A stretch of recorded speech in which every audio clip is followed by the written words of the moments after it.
Welcome back everyone and good morning to all of you friend. આજના સેશનની અંદર આપણે હવે નવા ચેપ્ટરની શરૂઆત કરીશું. ચેપ્ટર નંબર 3 વિશે એટલે કે આયોજન વિશે ચર્ચા કરીશું. અને પાછલા લેક્ચરની અંદર આપણે ચેપ્ટર 2 પૂરું કરેલું, કમ્પ્લીટ કરેલું, પીટર એપ્ટેકર અને હેનરી ફેયોલના જે અલગ અલગ સિદ્ધાંતો હતા એના વિશે ચર્ચા કરી હતી. હવે આગળની વાત કરીએ તો મિત્રો આપણે ચેપ્ટર નંબર 3 એટલે કે આયોજન વિશે ચર્ચા કરીશું. અને બીજી વસ્તુ એ કે નવા ચેપ્ટરની જે તમને પીડીએફ ફાઇલ છે પેમ્પલેટની આયોજનની, આ પીડીએફ તમને ગ્રુપમાં અથવા તો જે લોકો સ્કૂલથી જોડાયેલા એ લોકોને પોતપોતાની એપ્લિકેશન ઉપર ઉપલબ્ધ થઈ જશે. અને બીજી વસ્તુ એ કે મિત્રો આજે ચેપ્ટરની આપણે વાત કરીએ વેઇટેજની, તો ચેપ્ટર નંબર 3નું બોર્ડની પરીક્ષાની અંદર વેઇટેજ જોવા જઈએ તો 7 માર્ક્સનું વેઇટેજ છે. અને 7 માર્ક્સની અંદર આપણે વાત કરીએ વેઇટેજમાં તો અલગ અલગ રીતે જોવા જઈએ કે સેક્શન વાઇઝ વેઇટેજની આપણે વાત કરીએ અહીંયા તો 7 માર્ક્સની અંદર સેક્શન વાઇઝ વેઇટેજમાં માત્ર 3 સેક્શનની અંદર આ ચેપ્ટરમાંથી પૂછાઈ શકે. સેક્શન એ, સેક્શન બી અને સેક્શન ઈ. તો અલગ અલગ 3 સેક્શનની અંદર આપણે માર્ક્સની વાત કરીએ તો એક MCQ સેક્શન એમાં પૂછાઈ શકે ચેપ્ટર 3માંથી, એટલે કે 1 માર્ક્સ તમારો આવી શકે MCQમાંથી. અને બી વિભાગ એટલે કે એક વાક્યમાં ઉત્તર આપો તો ત્યાંથી પણ એક પ્રશ્ન પૂછાઈ શકે. એમ કરીને 2 માર્ક્સ તમારા વિભાગ એ અને વિભાગ 2માંથી કમ્પ્લીટ થાય. અને વિભાગ ઈની વાત કરવામાં આવે તો વિભાગ ઈમાંથી 5 માર્ક્સનો એક પ્રશ્ન પૂછાઈ શકે. એટલે કે જે આ ચેપ્ટરના ટોટલ જે ગુણભાર કહેવામાં આવે કે 7 માર્ક્સનું પૂછાવાની સંભાવના, તો અહીંયા આપણા 7 માર્ક્સ કમ્પ્લીટ થાય. એ રીતે તમે જોઈ શકો કે વિભાગ એમાંથી 1 માર્ક્સ પૂછાઈ શકે, બીમાંથી 1 અને વિભાગ ઈ એક સવાલ પૂછી શકે એટલે કે 5 માર્ક્સનો, જેનાથી આપણું ટોટલ વેઇટેજ ચેપ્ટર વાઇઝમાં 7 માર્ક્સનું. અને વિભાગની પ્રમાણે જોઈએ તો 1+1+5 એટલે કે વિભાગ એ, બી અને ઈ, આ 3 વિભાગોમાં પ્રશ્નો પૂછાઈ શકે.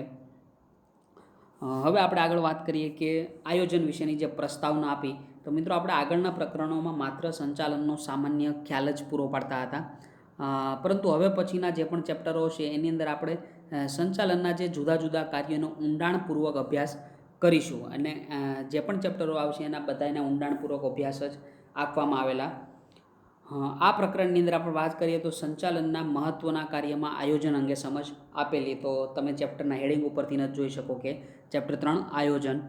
અને બીજી વસ્તુ એ કે મિત્રો આયોજન એ સંચાલનનું પ્રથમ અને મહત્ત્વનું કાર્ય કહી શકાય, કારણ કે આયોજન વગર તમે કોઈ પણ ક્ષેત્રે કામ કરી શકતા નથી. એટલે કે તમારે કોઈ પણ કામ કરવું હોય તો એના માટે તમારે શું કરવું પડે? આયોજન ઘડવું પડે. અને વેપાર હોય, વાણિજ્ય, શિક્ષણ, ધર્મ, સામાજિક, આ તમામ ક્ષેત્રે આયોજનની જરૂર પડે. તો મિત્રો આપણને ખબર છે કે જો આપણે વેપાર કરીએ, વાણિજ્ય હોય, શિક્ષણની અંદર ધર્મ હોય કે સામાજિક ક્ષેત્ર, આ બધાય ક્ષેત્રોની અંદર આયોજનની જરૂર પડતી હોય છે. અને આ માટે વિવિધ વિકલ્પો પણ આપણે વિચારવા પડે, તેની યાદી બનાવવી પડે અને યોગ્ય યોજના ઘડવી પડે, જેને આપણે આયોજન કહીએ છીએ. અથવા તો બીજા શબ્દોમાં કહીએ તો અહીંયા એક અંડરલાઇન કરી લેજો. જે વિદ્યાર્થી મિત્રોએ આ પીડીએફની, આ પેમ્પલેટની ઝેરોક્સ કઢાવેલી હોય તો એ લોકો ઝેરોક્સની અંદર અંડરલાઇન કરી લેજો. વર્તમાનમાં ઊભા રહી ભવિષ્યમાં જોવું એટલે આયોજન. એટલે કે તમે આયોજન કરવાના કોના માટે? ભવિષ્ય માટે. તો બીજું એક વસ્તુ અહીંયા કમ્પ્લીટ થાય કે આયોજન ભવિષ્ય સાથે સંકળાયેલું છે. અને તમે વર્તમાનમાં આયોજન કરો છો અને ભવિષ્ય માટે, એટલે કે તમે વર્તમાનમાં ઊભા રહી અને ભવિષ્ય જોઈ રહ્યા છો, જેને આયોજન કહેવાય. તો પ્રસ્તાવનામાં મિત્રો આપણે કંઈ વધારે યાદ રાખવાની જરૂર છે નહીં. અને એના પછી આગળનો જે પ્રશ્ન આવે, પ્રથમ પ્રશ્ન, એટલે કે આયોજન એટલે શું અને આયોજનના લક્ષણો સમજાવો. તો એના માટે અલગ અલગ અર્થશાસ્ત્રીઓએ વ્યાખ્યા આપેલી કે ધંધાકીય એકમમાં જે પ્રવૃત્તિઓ કરવાની હોય તે અંગે માહિતી એકત્ર કરવી અને પૂર્વ વિચારણા કરવી અને તે અંગેની યોજના એટલે કે આયોજન. તો મિત્રો અહીંયા પહેલી વસ્તુ થાય કે તમારો કોઈ પણ ધંધાકીય એકમ હોય, આ ધંધાકીય એકમની અંદર તમે જે પણ પ્રવૃત્તિ કરવાના હોય તે અંગેની માહિતી તમારે મેળવવી, એના માટે પૂર્વ વિચારણા કરવી અને એના માટેની યોજના એટલે કે આયોજન. એના પછી એક બીજી વ્યાખ્યા આપેલી છે કે ભવિષ્યમાં શું સિદ્ધ કરવાનું છે. શું સિદ્ધ એટલે કે તમારો ધ્યેય શું હશે, આ ધ્યેયને તમે કેવી રીતે પાર પાડશો, અને આ માટે વિવિધ વિકલ્પોની વિચારણા કરી તે વિકલ્પોની યાદીમાંથી શ્રેષ્ઠ વિકલ્પ અપનાવવા અંગેની યોજના તૈયાર કરવી એટલે કે આયોજન. તો અહીંયા જે બીજી વ્યાખ્યા આવે કે તમે ભવિષ્યમાં શું સિદ્ધ કરવાના છો, કેવી રીતે આ ધ્યેય સિદ્ધિ કરશો, અને એના માટે અલગ અલગ વિકલ્પો આપણી પાસે હોય તો તમે જે પણ વિવિધ વિકલ્પોની વિચારણા કરી તે વિકલ્પોની આપણે એક યાદી બનાવીશું અને એ યાદીમાંથી શ્રેષ્ઠ વિકલ્પને આપણે અપનાવી અને યોજના તૈયાર કરીશું. તો મિત્રો, કોઈ પણ ધ્યેય આપણું હોય એના માટે અલગ અલગ રસ્તાઓ આપણી પાસે હોય એને ધ્યેયને પહોંચવા માટે.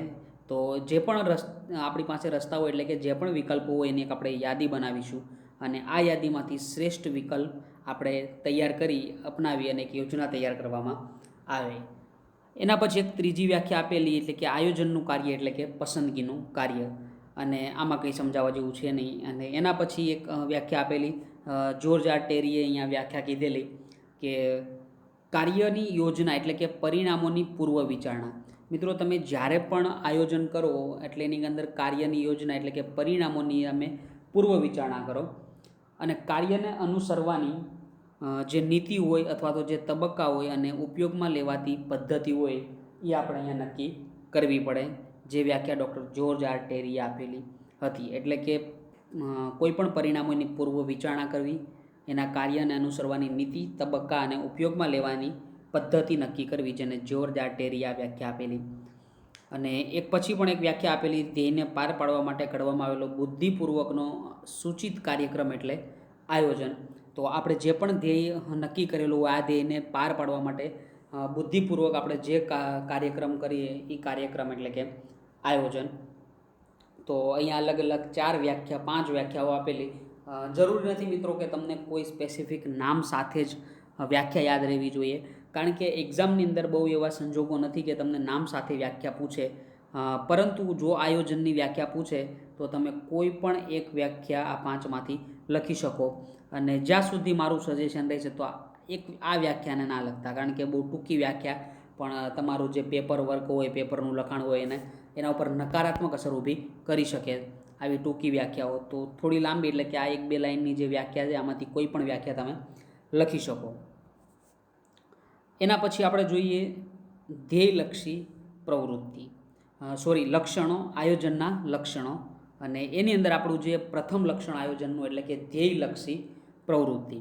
તો આયોજન જે કરવામાં આવે ધ્યેયલક્ષી પ્રવૃત્તિ છે, કારણ કે તમે આયોજન ભવિષ્ય માટે કરો અને ભવિષ્યમાં તમારું જે પણ નક્કી કરેલું ધ્યેય હોય આ ધ્યેયને તમે પાર પાડવા માટે આયોજન કરો છો.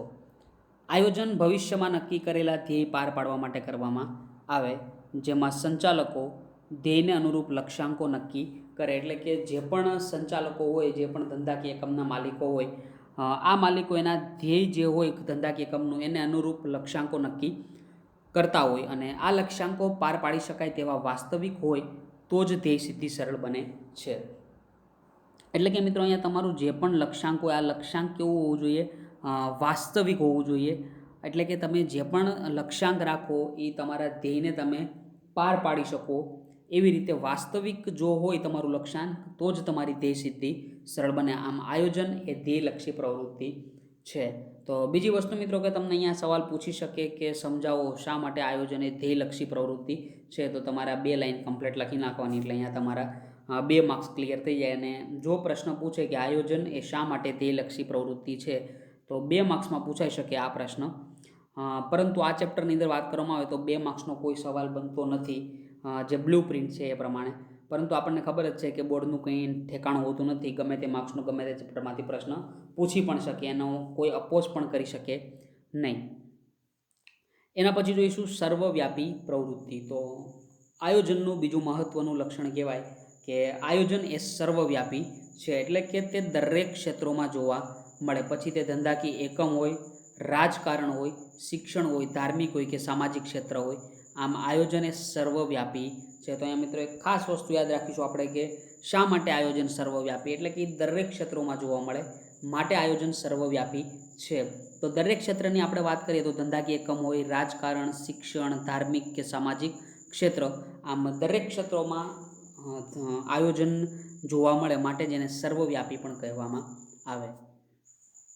એના પછી ત્રીજું મહત્ત્વનું લક્ષણ કહેવાય કે સર્વપ્રથમ કાર્ય. તો આમાં મારા ખ્યાલથી મારે બહુ સમજાવવાની જરૂર નહીં પડે, કારણ કે આપણને બધાને ખબર કે આયોજન એ સંચાલનનું પ્રથમ કાર્ય છે, સર્વપ્રથમ કાર્ય છે. અને સંચાલનની જે શરૂઆત થાય એ આયોજનથી થાય. તેના આધારે અન્ય કાર્યો, એટલે કે આયોજનના આધારે અન્ય કાર્યો જે છે, વ્યવસ્થા તંત્ર છે, કર્મચારી વ્યવસ્થા, દોરવણી અને અંકુશ, આ બધાય કાર્યોનો અમલ પણ કરી શકાય. એટલે કે મિત્રો બધા કાર્યોનો જો કોઈ આધાર હોય તો એક આયોજન એ જેટલા પણ બાકીના કાર્યો બધાનો એક આધાર તરીકે સાબિત થાય, કારણ કે સૌથી પહેલું કાર્ય આયોજન કરવામાં આવે. એના પછી આગળ જોઈશું સતત પ્રક્રિયા. એટલે કે આયોજન એ સતત અને નિરંતર ચાલતી પ્રક્રિયા છે. ધંધાકીય એકમની શરૂઆત જ્યારે થાય ત્યાંથી લઈને અંત સુધી આપણે આયોજન કરવું પડે. એટલે કે મિત્રો સમજો કે આપણે ધંધાકીય એકમની સ્થાપના કરીએ તો આ સ્થાપનાથી લઈ અને જ્યાં સુધી આપણે ધંધો બંધ ના કરીએ, એટલે કે જ્યારે એનો અંત આવે ત્યાં સુધી ધંધાકીય એકમની અંદર આયોજન કરતું રહેવું પડે. અને બદલાતા સમય અને સંજોગો પ્રમાણે તેમાં ફેરફાર પણ કરવો પડે. એટલે કે જો મિત્રો કોઈ પણ સંજોગો અથવા તો એનો સમય બદલાય તો તમે એની અંદર ફેરફાર કરી શકો, અને માટે જ આયોજન એ પરિવર્તનશીલ પણ છે. તો અહીંયા બીજી વસ્તુ એક ખાસ આપણે યાદ રાખીશું કે આયોજન એ સતત પ્રક્રિયા, સતત ચાલ્યા કરે, નિરંતર ચાલ્યા કરે, અને આ ધંધાકીય એકમના શરૂઆતથી લઈ અને અંત સુધી આયોજન કરતા રહેવું પડે, અને સમય અને સંજોગોના પ્રમાણમાં તેમાં ફેરફાર પણ થતો રહે. એના પછી આગળ જોઈશું તો સભાન અને બૌદ્ધિક પ્રક્રિયા. એટલે કે મિત્રો તમે આયોજનની અંદર જે પણ નિર્ણયો કરતા હોય તો આ નિર્ણયો તમારે સભાનતાપૂર્વક અને ગણતરીપૂર્વકના અંદાજોને આધારે લેવામાં આવે છે. તે આયોજનને સભાન અને બૌદ્ધિક પ્રક્રિયા કહે છે. તો કોઈ પણ વ્યક્તિ હોય, આયોજનની અંદર જે પણ નિર્ણયો લેવામાં આવે આ નિર્ણયો કેવા હોય? સભાનતાપૂર્વક અને ગણતરીપૂર્વકના અંદાજોના આધારે નિર્ણયો લેવામાં આવે. માટે આયોજન એ સભાન અને બૌદ્ધિક પ્રક્રિયા છે. એના પછી એક આગળ જોઈશું પરિવર્તનશીલતા. તો આપણે હમણાં સતત પ્રક્રિયાની અંદર જોયું કે આયોજનની અંદર તમે ફેરફાર કરી શકો, સમય અને સંજોગો વસાત ફેરફાર કરવા પડે. તો જે પણ એવી કોઈ પણ પરિસ્થિતિ આવતી હોય તો એના મુજબ તમે જે પણ ફેરફાર કરો, એટલા માટે આયોજનને પરિવર્તનશીલતા કહેવામાં આવે. એટલે કે આયોજન બદલી શકાય, એની અંદર પરિવર્તન કરી શકાય. એટલે કે આયોજન જડ નથી પરંતુ પરિવર્તનશીલ છે. આયોજનમાં જુદા જુદા પ્રકારની ગણતરીઓ અને ધારણાઓ હોય. તો આપણને ખબર છે કે મિત્રો આપણે આયોજન કરીએ ભવિષ્ય માટે તો એની અંદર ધારણાઓ જ હોય, કારણ કે જે પણ આપણે આજે આયોજન કરેલું એવું નક્કી પણ હોતું નથી કે થાય જ. એ ધારણાઓ, એમાં આપણે બદલાવ પણ કરવો પડે, કે આયોજનની અંદર શું કરવો પડે? બદલાવ લાવવો પડે, જો એ ધારણા હોય એટલે. પરંતુ ધંધાકીય એકમને અસર કરતા બાહ્ય પરિબળોને કારણે સમય, સંજોગો અને પરિસ્થિતિ મુજબ તેમાં જરૂરી ફેરફાર કરવા પડે. એટલે કે મિત્રો આપણને ખબર છે કે ધંધાકીય એકમને અસર કરતા ઘણા બધા બાહ્ય પરિબળો કે જેના ઉપર ધંધાકીય એકમનો કોઈ નિયંત્રણ હોતું નથી. તો આ જે પણ બાહ્ય પરિબળો હોય એની પરિસ્થિતિ મુજબ આપણે આપણા આયોજનમાં શું કરવું પડે? જરૂરી ફેરફાર કરવો પડે, અને માટે આયોજન પરિવર્તનશીલ હોવું જોઈએ. એટલે કે આયોજનની અંદર આપણે ફેરફાર કરી શકતા હોવા જોઈએ. અને પરિવર્તનશીલતા એ આયોજનની પૂર્વ શરત છે. આયોજન જડ નથી પરંતુ પરિવર્તનશીલ છે. તો મિત્રો આખા એક મહત્ત્વનો પોઈન્ટ કહેવાય કે તમને 2 માર્ક્સની અંદર પૂછી શકે પરિવર્તનશીલતા. એના પછી આગળનું લક્ષણ જોઈશું તો ભવિષ્ય સાથે સંબંધ. તો આપણને ખબર છે કે આપણે જે પણ આયોજન કરીએ એ આયોજન કયા સમય માટે કરીએ? તો આપણને ખબર કે આયોજન એ ભવિષ્ય માટે કરવામાં આવે. એટલે કે આયોજનનો જે સંબંધ છે એ કોના જોડે રહેલો? ભવિષ્ય સાથે સંબંધ રહેલો. આયોજનમાં ભવિષ્યની અનિશ્ચિતતાઓનો અગાઉથી ખ્યાલ મેળવવાનો હોય છે. તો આપણે જ્યારે પણ આયોજન કરીએ, આયોજન ભવિષ્ય માટે કરવામાં આવે, અને ભવિષ્યની જે પણ અનિશ્ચિતતાઓ છે એનો જે ખ્યાલ કહેવાય કે અગાઉથી એનો ખ્યાલ આપણે મેળવવાનો હોય, અને ત્યારબાદ તે અંગેની જે પૂર્વ વિચારણા અને ધારણાઓ પણ કરવામાં આવે. એટલે કે આપણે જે પણ આયોજન કરેલું હોય એના માટેની પૂર્વ વિચારણા અને ધારણા પણ કરવામાં આવતી હોય. ટૂંકમાં ભાવિનું વર્તમાનમાં મૂલ્યાંકન કરવું અને તે અંગે જરૂરી વ્યવસ્થા કરવી.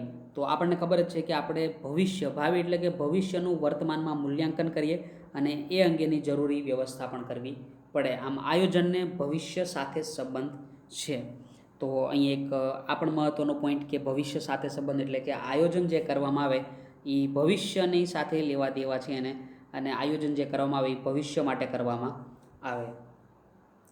એના પછી આગળનું એક લક્ષણ જોઈશું તો ચોકસાઈ. એટલે કે આયોજન ભવિષ્ય માટે હોય અને જો તેમાં કોઈ બાબતો ધ્યાનમાં લીધેલ હોય તો તેનો અભ્યાસ પણ કરવો પડે, અને તે અંગે આંકડાકીય જે ગણતરી હોય એ જે પણ આપણે માહિતી મેળવેલી હોય વગેરેમાં ચોકસાઈ રાખવી પડે. તો બીજી એક વસ્તુ કે આપણે આયોજન ભવિષ્ય માટે કરીએ અને ભવિષ્ય માટે આપણે જે પણ માહિતીનો અભ્યાસ કરતા હોઈએ, જો એની અંદર આંકડાકીય ગણતરી હોય અથવા તો આંકડાકીય માહિતી હોય તો આ માહિતી વગેરેની પણ આપણે ચોકસાઈ રાખવી પડે. એના પછી આગળ જોઈશું પૂર્વાનુમાન અનિવાર્ય.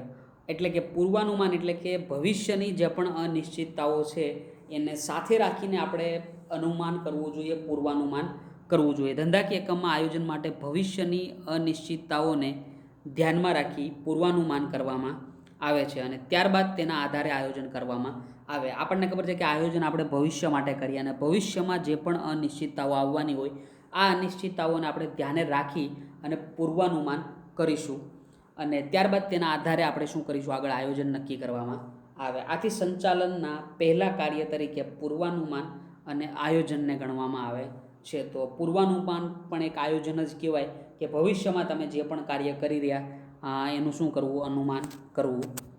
એના પછી જોઈશું વિકલ્પોની યાદી. તો આયોજન કોઈ પણ ક્ષેત્રે હોય તેમાં વિવિધ પ્રકારની યોજના અને વિકલ્પો હોય છે. તો આપણને ખબર છે કે મિત્રો આપણે કોઈ પણ આપણો ધ્યેય હોય, ધ્યેય પાર પાડવા માટેની અંદર અનેક વિકલ્પો હોય, અનેક રસ્તાઓ હોય. એક ઉદાહરણ આપેલું કે દાખલા તરીકે ભવિષ્યમાં વેચાણ વધારવાની યોજના માટે આપણી પાસે અનેક વિકલ્પો ઉપલબ્ધ હોય, જેવા કે જાહેરાત વધારવી. તમારી પાસે ભવિષ્યમાં વેચાણ વધારવા માટે ઘણા બધા વિકલ્પ, એમાં પહેલું છે કે જાહેરાત વધારો, બીજું છે કિંમત ઘટાડવી તો પણ તમારું વેચાણ વધી શકે. ત્રીજો વિકલ્પ છે કે વેચાણ કર્મચારીઓને તાલીમ આપવી અને એના પછી એક વિકલ્પ આપેલો વેચાણ વૃદ્ધિ માટેની વિવિધ આકર્ષક દરખાસ્તો એટલે કે ઓફરો આપવામાં આવે. તમે જે જોયું હશે કે 60% ઓફ સેલ, એવી અલગ અલગ આકર્ષક આપવા માટેની ઓફરો એટલે કે દરખાસ્તો આપેલી હોય. તો અલગ અલગ 4 વિકલ્પો તમારી પાસે, જાહેરાત વધારો, કિંમત ઘટાડો, વેચાણ કર્મચારીને તાલીમ આપો અથવા તો વેચાણ વૃદ્ધિ માટે વિવિધ આકર્ષક દરખાસ્તો, ઓફરો આપો. તો આમાંથી તમારે કયો શ્રેષ્ઠ વિકલ્પ પસંદ કરવો અને એના મુજબ તમે ભવિષ્ય માટે વેચાણ વધારવા માટેનું આયોજન કરી શકો. એના પછી આગળનો પોઈન્ટ એક જોઈશું તો નિર્ણય પ્રક્રિયા જરૂરી. આયોજન એટલે કે શ્રેષ્ઠ વિકલ્પોની પસંદગી. તો આપણને ખબર છે કે આયોજન એટલે કે જે શ્રેષ્ઠ વિકલ્પો એની પસંદગી કરવી અને દરેક જેમાં વિવિધ પ્રકારના વિકલ્પોની પૂર્વ વિચારણા અને ધારણાઓ કરવામાં આવે. તો આમાં મારે બીજી વાર આ લાઈન રિપીટ થઈ છે કે તમે જે પણ વિકલ્પ પસંદ કરતા હોય તો એની પૂર્વ વિચારણા અને એની ધારણા કરવામાં આવેલી હોય, ત્યારબાદ તેમાં શ્રેષ્ઠ વિકલ્પ પસંદ કરી યોગ્ય નિર્ણય લેવામાં આવે. એટલે કે આયોજન એ નિર્ણય પ્રક્રિયા જરૂરી છે. તો આયોજનની અંદર તમારે નિર્ણય લેવા પડે, માટે આયોજનની અંદર નિર્ણયની પ્રક્રિયા હોય એ જે જરૂરી હોય છે. એના પછી એક જોઈશું અંકુશનો જન્મદાતા. તો આયોજન સંચાલનનું સર્વપ્રથમ કાર્ય છે, જ્યારે અંકુશ સંચાલનનું અંતિમ કાર્ય છે અને આયોજનના કાર્ય વગર અંકુશનું કાર્ય શક્ય નથી. માટે કહી શકાય કે આયોજન અંકુશનો જન્મદાતા છે. તો એક વસ્તુ એ થાય કે અંકુશનો જન્મદાતા શા માટે આયોજન કહેવામાં આવે? તો આપણને ખબર છે કે આયોજન વગર સંચાલનનું કોઈ પણ કાર્ય થતું નથી, પણ અહીંયા માત્ર અંકુશ માટે આપેલું, તો આપણે એક યાદ રાખીશું કે આયોજન વગર અંકુશનું કાર્ય થતું નથી સંચાલનની અંદર. એટલે કે આયોજન છે તો અંકુશ છે, માટે અંકુશનો જો જન્મદાતા હોય તો એ આયોજન કહી શકાય. સંચાલનના અન્ય કાર્યો અનુસરે. એટલે કે મિત્રો આપણને ખબર છે કે સંચાલનના જે બાકીના 4 કાર્યો આપણે જોયા હતા કે આયોજન પછી વ્યવસ્થા, પ્રબંધ હતા, દોરવણી અને અંકુશ. તો આ 4 કાર્યો સંચાલનના અન્ય કાર્યો કોને અનુસરે? આયોજનને અનુસરે.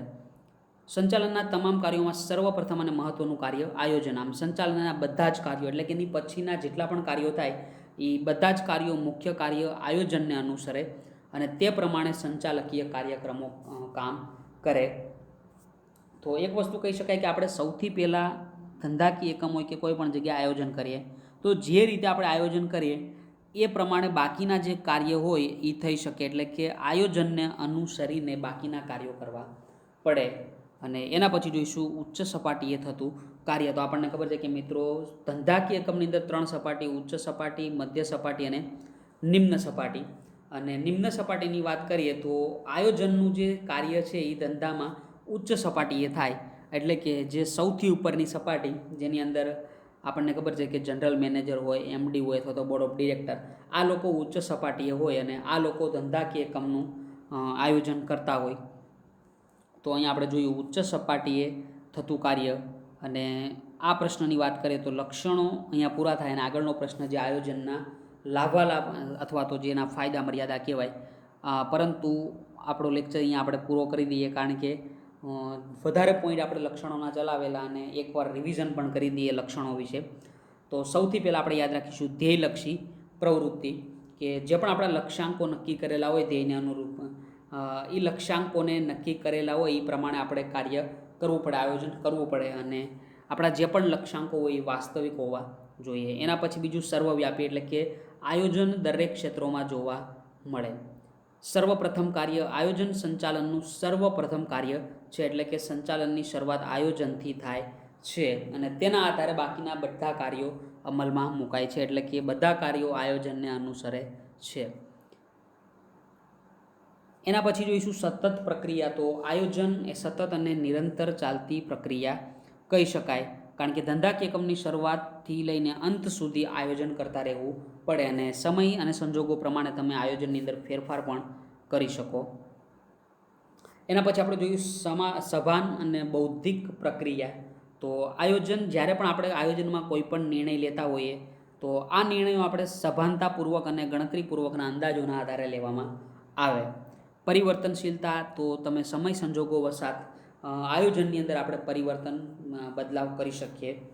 ભવિષ્ય સાથે સંબંધ, એટલે કે આયોજન ભવિષ્યની અનિશ્ચિતતાઓનો અગાઉથી ખ્યાલ મેળવી અને તે પ્રમાણે પૂર્વ વિચારણા અને ધારણા કરવામાં આવે અને ભાવિનું વર્તમાનમાં મૂલ્યાંકન કરવું અને જરૂરી વ્યવસ્થા કરવી.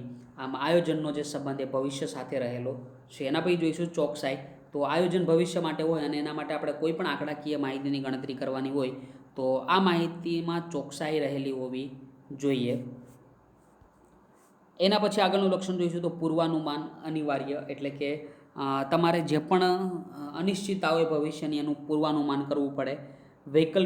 વિકલ્પોની યાદી, તો આપણને ખબર છે કે ઘણા બધા વિકલ્પો હોઈ શકે કોઈ પણ ધંધા કે એકમનું ધ્યેય સિદ્ધ કરવા માટે. તો આ બધા વિકલ્પોને આપણે સાથે રાખી એમાંથી શ્રેષ્ઠ વિકલ્પ પસંદ કરવો પડે અને એ પ્રમાણે આયોજન કરી શકાય. એના પછી નિર્ણય પ્રક્રિયા, અંકુશનો જન્મદાતા, એ તો એ પણ સિમ્પલ હતું, અને સંચાલનના અન્ય કાર્યો અનુસરે.